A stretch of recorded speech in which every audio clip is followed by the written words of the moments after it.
Congratulations to Catherine as she gets to tell us the full story about her labor and delivery, telling us her baby daughter is fine. Hello guys. Vanna is sleeping and the kids aren't here yet. They're on their way, but they're not here, so it's kind of quiet and I find myself to feel a little bit more like myself today, so I figured I would make this video and not only say hello and that I miss you guys and that I'm alive and I'm doing okay. I am surviving the newborn trenches and I'm in super mommy mode right now. I've been waking up every 2 hours to feed. I went through the whole like painful breastfeeding. I'm still kind of in it a little bit, but I'm much better now. I actually had mastitis a couple days ago where I had like the shivers and like the night sweats and I felt really sick and I had like clogged ducts in my breasts, and so thankfully I got someone to help me with that. So I'm feeling much better, but I just showered. I feel good. I'm like, I need to talk to my peoples. But I wanted to tell you guys my labor story. So I didn't get a chance to tell you guys because so much happened so fast. And as you guys know, I had my baby here at my house. So last time I like really spoke to you guys, I had taken the castor oil and the castor oil is magic. Don't do it unless you're overdue. And also ask your, speak to your doctor, your midwife or whatever. I did, and that's what she recommended. And I'm telling you, like a couple hours later, my water broke. So, yeah, I was home and I was telling Igor, I'm like, I feel like today's the day.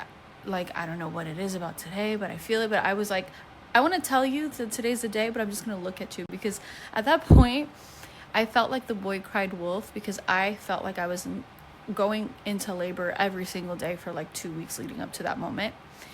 And so that day I got ready and I was like, listen, like we're gonna go out to eat, we're gonna leave the house, which wasn't like me at that point because I didn't really want to leave my house just in case something would happen, being overdue.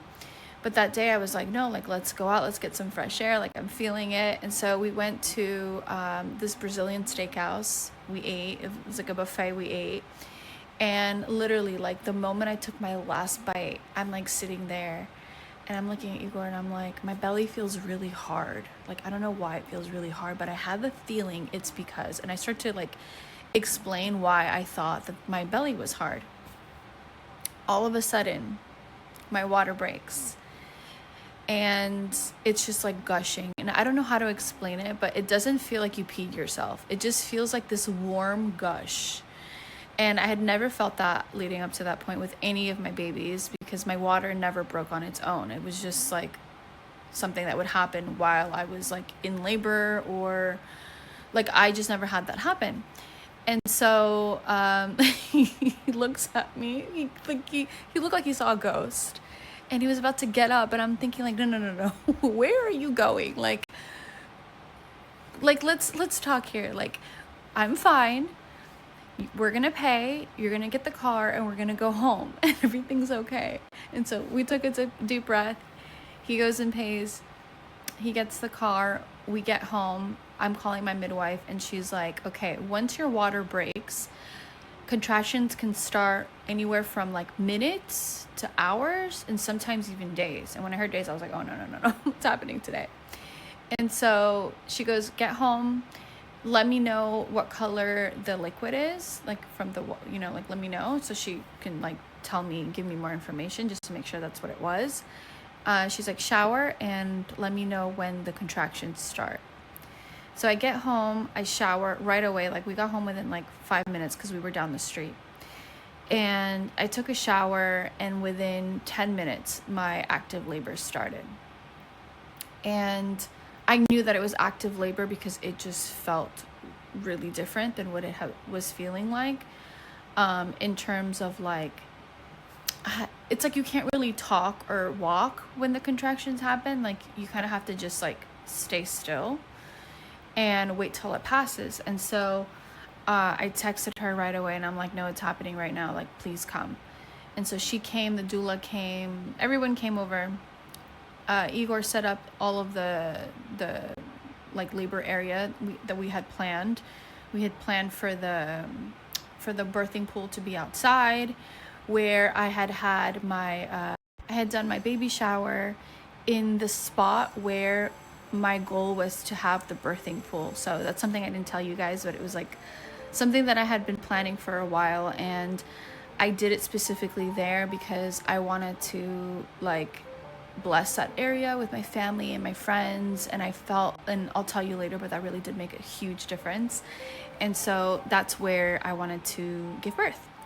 And so he set that up, and I started my contractions, and then once I felt like they were getting really strong, I thought like I have to be downstairs, because if I'm gonna give birth in water downstairs outside, I got to be closer to the door, right? Because I might not be able to walk down there, and I didn't know how quickly I progressed. Last thing I had heard from my midwife was that she had went from 1 centimeter to 10 centimeters in an hour when she had her kid. And so I thought like, oh my gosh, like who knows how long I'm going to be in labor.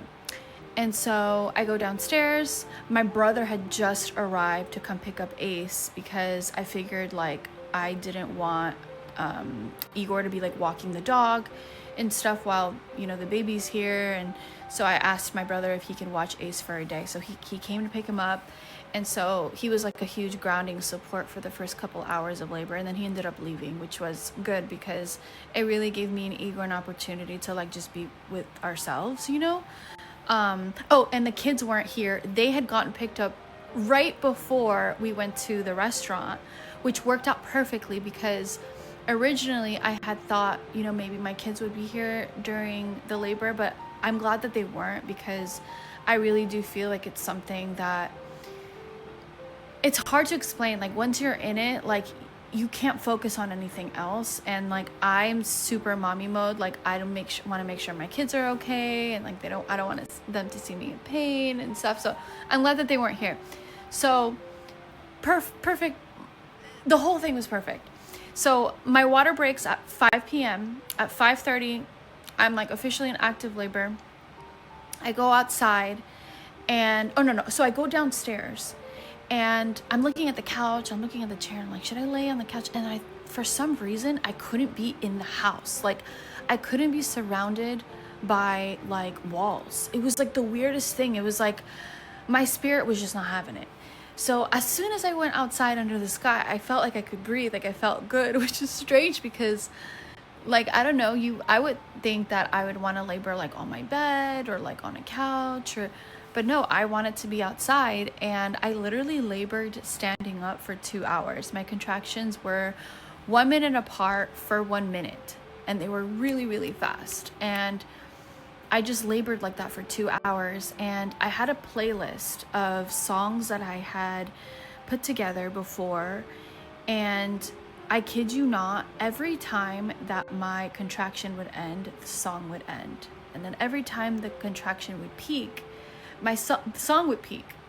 And so I was like in sync with the music, and it was just like this like ceremonial experience. And it was just, I don't even know how to explain it. Like it really was just something much bigger than I had expected. And I had been, like fantasizing and dreaming about how that day would be for months and months and months. And it was just much better than I had expected. Like it just felt so good. And it wasn't too hot outside. It wasn't cold. It was just like the perfect weather. The sun was kind of coming down, and I just felt like I was just surrendering to every single contractions. And I also felt that when I was standing, while I was standing and having these contractions, I could feel the baby like move down, like gravity was helping her and my body bring her down, which by the way, I didn't know it was a girl at that moment, but bringing the baby down.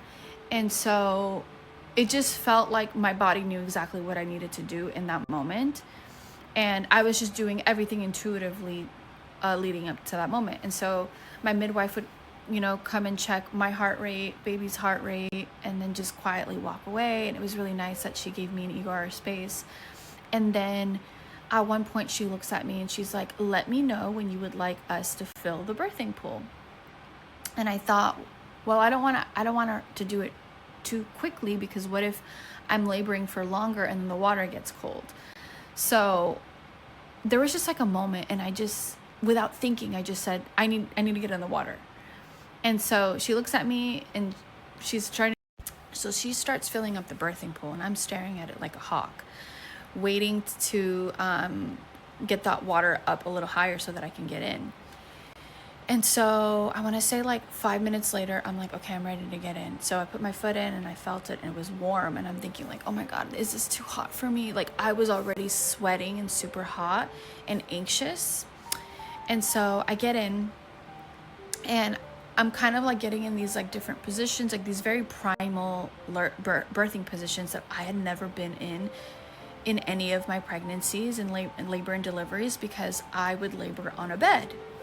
This time, I was able to get on all fours if I wanted to. I was able to move my body the way that I wanted to. And then the water, you know, like allowing me to kind of float and just move around like how I wanted, was just this very primal experience. Like, I don't even know how to explain it. And it felt natural and it felt good to be able to move like that. But it also made me a little anxious. And so, because that meant me really having to trust my body and trust myself, right? And so I get in, and one of the songs, it's funny because one of the songs came on, and I was like, wrong song.